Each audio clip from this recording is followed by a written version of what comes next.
Hi, and welcome to Blockhouse Bay Baptist Church. If you're tuning in online, it either means that you are not living where we're at, or you have chosen to go slowly in entering back into large gatherings. And we are understanding of that and appreciate everybody's careful concern of one another in this time of transition in lockdown level 2.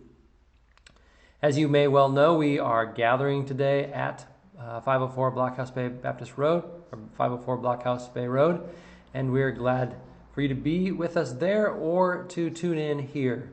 And just to let you know what's going to happen. So today we'll transition in, and in the next couple of weeks, as we're allowed to meet at 100 people, we will continue to shift and adjust how we do things in order that we can try to give voice to the experience that we've had.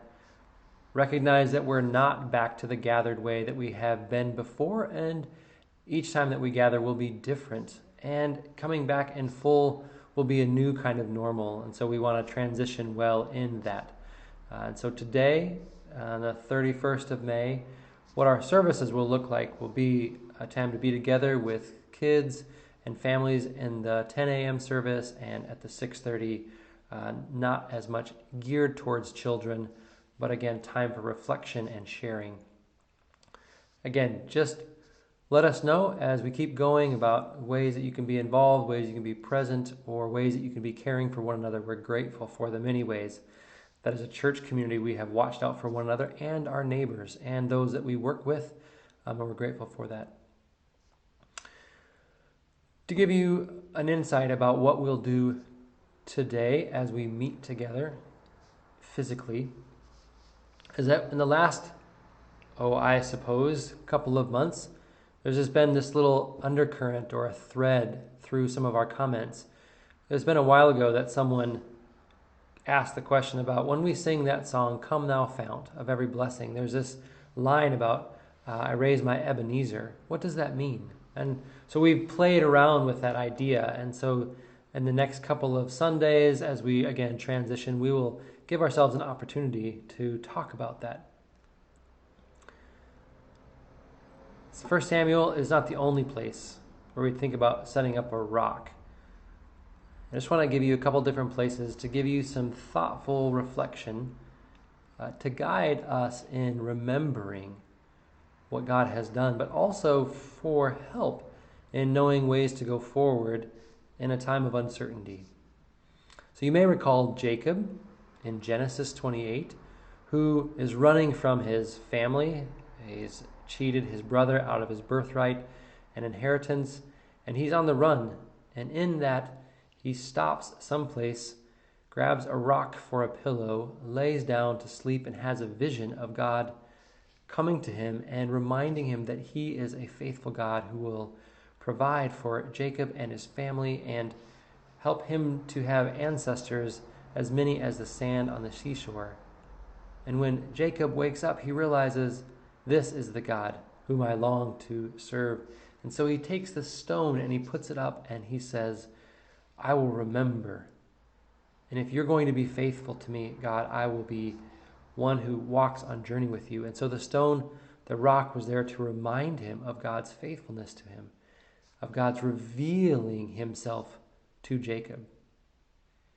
A little bit later in the story of Israel, after they've been in Egypt for a season, they're coming out, and Moses, of course, leads them through the desert and the Red Sea desert, but makes a mistake. And so the leadership gets passed on to Joshua, and Joshua leads them, again, like through the Red Sea, but through the Jordan River. But in that time, he invites 12 of people from the people of Israel to signify the different tribes, to grab stones large enough for their shoulders to carry across and put on the other side of the Jordan, in order to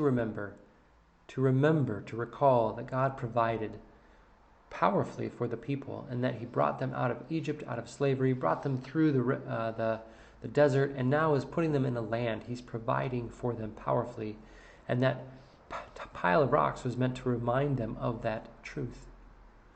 And that then leads us to Samuel. And the people have been in the the land for a while, and they continue to remember and forget of God's faithfulness. And so at one point, the people of Israel are fighting their typical enemies, the Philistines, and lose and are ashamed and go into hiding in a way, but turn and say, we need God.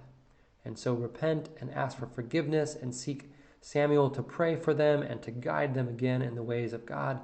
And so at that point, there becomes another clash with the Philistines, and Samuel cries out for God to help, and God rescues. God comes to save the people from their enemies, from their time of trouble and tribulation.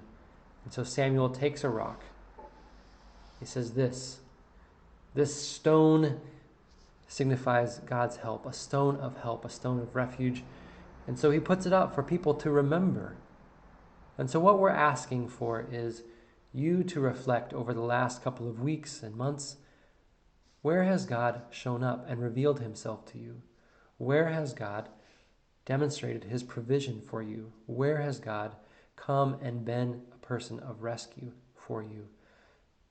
Now, those are the things that we want to do. We want to take these rocks, and we want everybody to be able to bring them in. And maybe they don't say anything, but they put them in a pile that signifies that God has, in fact, been doing things in their life. Because these days and age, we don't often have things that remind us of God's faithfulness. What reminds you of God's faithfulness? I don't have very many things in my life that specifically call that to mind. But the people of Israel did. They had these rock piles, these rock cairns, these pillars, these Ebenezer stone piles of faithfulness to remind them of God's continued faithfulness to reveal himself, to provide for their needs, to come and rescue and bring salvation. And when they were wondering if God actually was going to show up, when they did not know in difficult times what God was up to, they could look to these stones and remember that God, in fact, had been faithful, and his promise was to remain faithful. They just needed to continue to trust. It wasn't easy, but those rock piles were there for them to see and remember so that they might be encouraged together. So it is that over these next couple of Sundays, we're going to take time to remember God's revealing himself to us, God's provision for us, God's rescuing us, and his promise to be those things even when it feels like it's not true to us. And together as we gather, together as we lay stones and testify to what God has been up to, or are longing for God to show up when it feels like everything is dark, that we will encourage each other to be that Christ-like community of hope when maybe it feels like there is no hope or we are full of hope, that together we can do this, that we can walk this journey. So may this Sunday be a blessed one for you. May, as we gather apart or together, that God reveal himself to us, and may we all know his peace. We'll see you soon.